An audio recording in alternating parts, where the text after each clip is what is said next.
বাড়িতে থাকা সামান্য কিছু উপকরণ দিয়েই আপনারা এই দুর্দান্ত স্বাদের মিষ্টিটা বানিয়ে নিতে পারবেন। এই মিষ্টিটা মুখে দেওয়ার সঙ্গে সঙ্গেই মিলিয়ে যাবে। এই মিষ্টিটা একবার বানিয়ে খেলে মিষ্টি দোকান থেকে আর মিষ্টি কিনে খেতে ইচ্ছা করবে না। গ্যারান্টি দিতে পারি এই মিষ্টিটা খেতে এত সুন্দর হয় যে। চলুন তাহলে এই মিষ্টির রেসিপিটা আমি কিভাবে বানিয়েছি পুরো ভিডিওটা দেখে আসা যাক।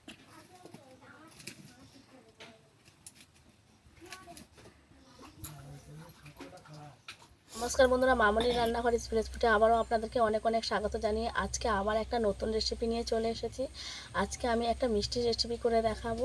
খুব সহজেই এই রেসিপিটা বানিয়ে নেওয়া যায়। আশা করছি আপনাদের খুবই ভালো লাগবে।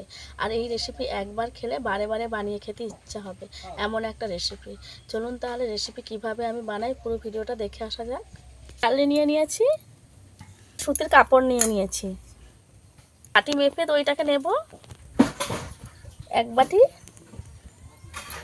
এখন এটা একটা নিতে হবে, 2 বাটি নিয়েছি। সবাই যে কোনো একটা মাপ করে নিতে হবে। এই টক দইটাকে ভালোভাবে একটু জল ঝরিয়ে নিতে হবে।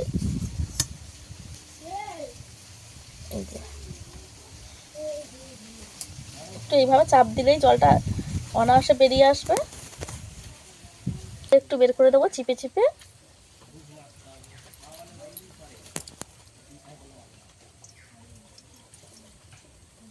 এইভাবে চিপে চিপে জলটাকে বের করেছি। এইবার এইভাবে কিছু একটা ভারী কিছুটা চাপা দিয়ে দেব। 1 কিলো ওজনের বাটকেরা নিয়ে নিয়েছি, এইভাবে চাপিয়ে রেখে দেব। এইভাবে চাপিয়ে 20 মিনিটের জন্য এইভাবে রেখে দেব। রেসিপিটার জন্য আমার কনডেন্স মিল্কের দরকার পড়বে, কিন্তু আমি কনডেন্স মিল্কটা যেহেতু দোকান থেকে কিনে আনিনি, বাড়িতেই বানিয়ে নেব। নুনটাকে ধরিয়ে নেব। 1 বাটি জল দিয়ে দেব।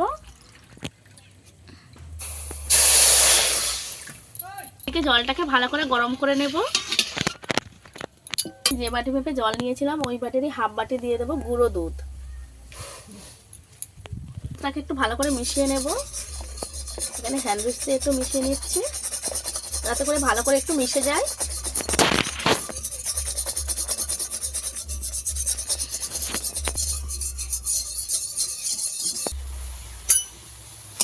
দুধটা ভালোভাবে ফুটে গেছে, ভালোভাবে মিশেও গেছে। হাফ বাটি দিয়ে দেবো চিনি।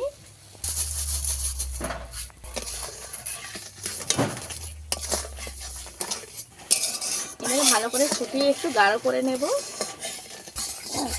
একটু অনবরত নেড়ে চেড়ে যেতে হবে।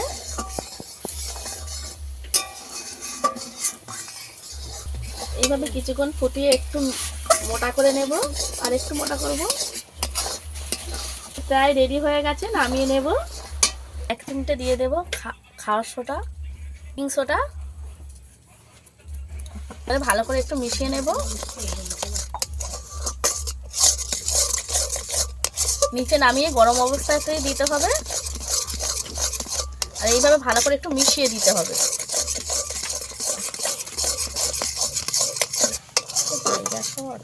এইভাবে ভালো করে মিশিয়ে নিয়েছি। এইভাবে রেখে দেব ঠান্ডা হওয়া পর্যন্ত। হাঁড়ি চাপা দিয়ে আমি রেখে দিয়েছিলাম। এইটা বাচ্চারা দিয়েছিলাম, জলটা ধরতে দেরি হচ্ছে বলে পরে এইটা চাপিয়ে দিয়েছিলাম। কিছু খুলে নেব। দই থেকে কতটা এক্সট্রা জল বেরিয়ে গেছে, টক দইটাকে বের করে নেব। একদম জল ঝরে গেছে। এই ছানাটাকে ভালো করে হ্যান্ড উইস্ক দিয়ে একটু ফেটে নিতে হবে।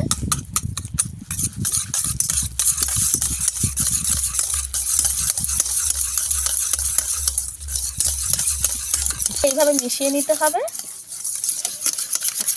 তো আমি 2 বাটি টক দই নিয়েছিলাম, সেহেতু কনডেন্স মিল্কটা দেব আমি হাফ বাটি।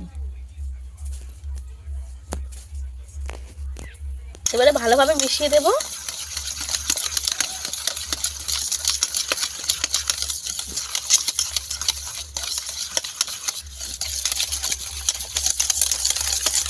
নেড়ে চেড়ে ভালোভাবে ফেটে নিতে হবে যাতে কোনো টক দইয়ের ডেলা ভাব না থাকে। এই যে কত সুন্দরভাবে একটা ক্রিমি মতো একটা হয়ে গেছে। এই যে কত সুন্দরভাবে ক্রিমি হয়েছে, একটুও দলা ভাব নেই। কিন্তু ভালো করে আমার ফাটা হয়ে গেছে। এলাচের দানা আমি গুঁড়ো করে নিয়েছি, দিয়ে দেব সুন্দর একটা গন্ধ আসার জন্য। ভালো করে একটু মিশিয়ে দেব আবারও।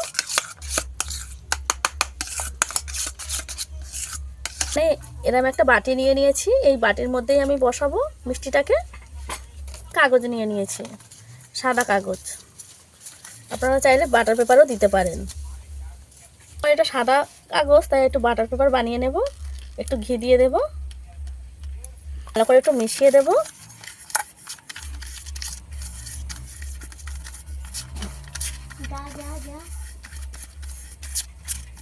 আরও একটু দেব। এইভাবে চারিদিকটা একটু আমি ঘি মাখিয়ে দিয়েছি, দিতে হবে। দিয়ে দেবো এবারে।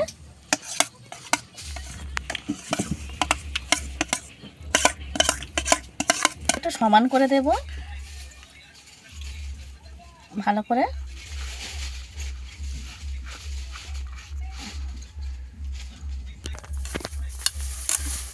করে দিতে হবে।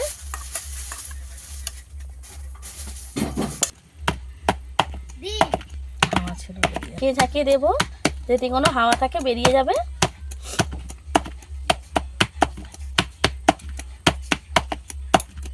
ঠিক একটা কড়া বসিয়ে দিয়েছি, কড়ার মধ্যে জলও দিয়ে দিয়েছি, জলটাকে ভালো করে ফুটিয়ে নেব। এখানে একটা স্ট্যান্ড বসিয়ে দিয়েছি, জলটা ভালোভাবে ফুটে গেছে, দিয়ে দেব ঠিক এইভাবে করে। প্লেট দিয়ে দেব এইভাবে। এবার এই থালাটাকে ঢাকিয়ে দেবো। দিয়েছি খাম মতন দিতে হবে চাপাটা, যাতে কোনো বাষ্প না বেরিয়ে যায়। এইভাবে 20 থেকে 25 মিনিট ভালো করে আমি জাল করে নেব। আর যারা এইভাবে রেখেছি একটু জোরে। মিনিট হয়ে গেছে, চাপা খুলে একবার দেখে নেব কেমন হয়েছে। জলটা এই প্লেটটা দেওয়ার কারণে আর এটার মধ্যে পড়েনি, মিষ্টিটার মধ্যে দিয়ে চেক করে নেব। এই যে পুরো পরিষ্কার এসছে, তার মানে বুঝতে হবে যে এটা হয়ে গেছে। করে নেব, পুরোপুরি ঠান্ডা হওয়া পর্যন্ত আমি এটাকে রেখে দেবো। মিষ্টিটা পুরোপুরি ঠান্ডা হয়ে গেছে, এবার আপনাদেরকে নামিয়ে দেখিয়ে দেবো। থেকে একটু ছুরি দিয়ে কেটে নেব, একটু ছাড়িয়ে নেব এইভাবে। সহজেই এটা ছেড়ে যাবে।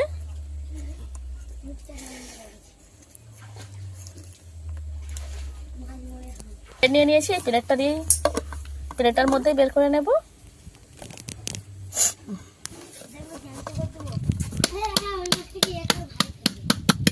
কাগজটাকে তুলে নেব,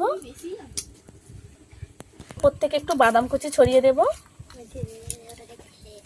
যাতে করে খাওয়ার সময় বাদামটা একটু মুখে পড়ে।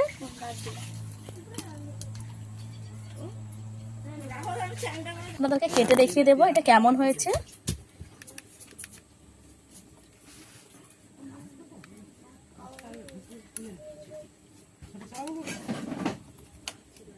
এই যে এক পিস কেটে নেব। এটা দেখতে কত সুন্দর হয়েছে দেখুন, সুন্দরভাবে এটা রেডি হয়েছে। এটা দেখতে যেমন সুন্দর, খেতেও কিন্তু অতটাই সুন্দর হবে। আপনাদেরকে কেটে দেখিয়ে দেব, এই যে কত সুন্দর হবে।